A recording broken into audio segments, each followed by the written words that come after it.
Assalamualaikum warahmatullahi wabarakatuh. Hai semua, bertemu lagi bersama saya Anisha Dwi Oktaviani, mahasiswi semester 3 Program Studi Bimbingan Konseling Islam Universitas Islam Negeri Sultan Haji Muhammad Idris Samarinda. Nah, pada kesempatan kali ini, sama seperti video sebelum-sebelumnya, kali ini saya akan sedikit menjelaskan mengenai perkembangan moral yang dimana merupakan mata kuliah dari Psikologi Perkembangan yang diampu oleh Bapak Muhammad Hasan Abdillah, SPSI, MPSI. Baik, langsung saja kita pada pembahasan yang pertama, yaitu mengenai perkembangan moral. Menurut Harlock, perkembangan moral atau moral development yaitu mencakup perkembangan tentang perasaan, pikiran, dan juga perilaku menurut aturan atau kebiasaan mengenai hal-hal yang seharusnya dilakukan oleh seseorang ketika berinteraksi dengan orang lain.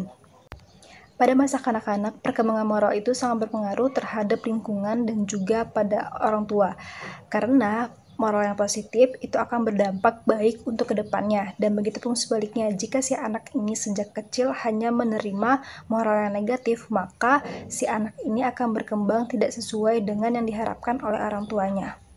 Selanjutnya kita membahas tingkat perkembangan pada moral. Kohlberg itu mengelompokkan tahap-tahap perkembangan moral ke dalam 3 tingkatan. Yang pertama itu ada tingkat prakonvensional. Nah, jadi tingkat prakonvensional ini dari penalaran moral itu umumnya ada pada anak-anak, walaupun orang dewasa itu juga dapat menunjukkan penalaran pada tahap ini.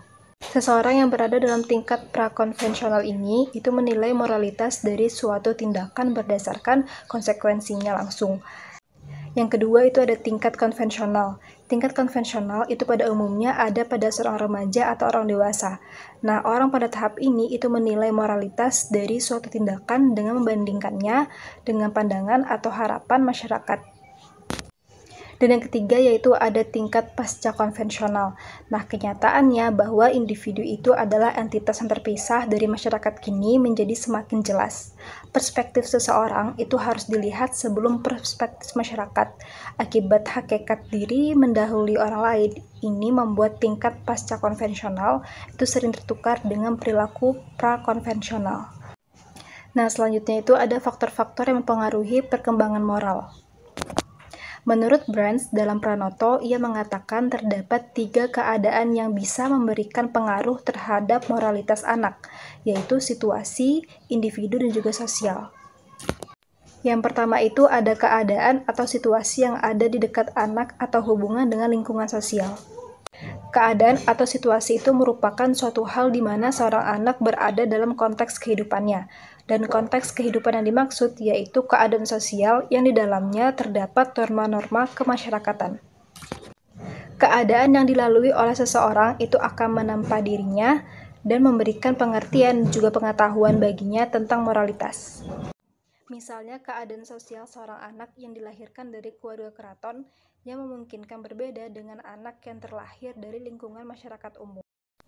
Yang kedua itu ada konteks individu yang memiliki fitrah. Fitrah ini bukanlah norma, namun bawaan yang diberikan oleh Tuhan. Oleh karena itu, seorang anak tentunya memiliki berbagai karakter yang berkaitan dengan dirinya, baik itu potensi, akal, maupun hati. Nah, kedua potensi ini itu akan berkembang melalui sebuah proses pendidikan yang dilaluinya, serta proses interaksi sosial yang menimbulkan pemahaman akan nilai atau norma. Yang ketiga yaitu ada konteks sosial, yang dimana terdiri dari keluarga, teman seumur atau teman sebaya, media massa, institusi pendidikan, dan juga masyarakat.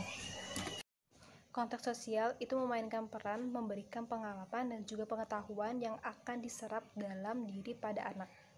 Jadi perkembangan anak usia dini itu sangat dipengaruhi oleh konteks sosial, dan ketika merujuk pada lingkungan pendidikan, institusi keluarga itu dianggap sebagai yang utama.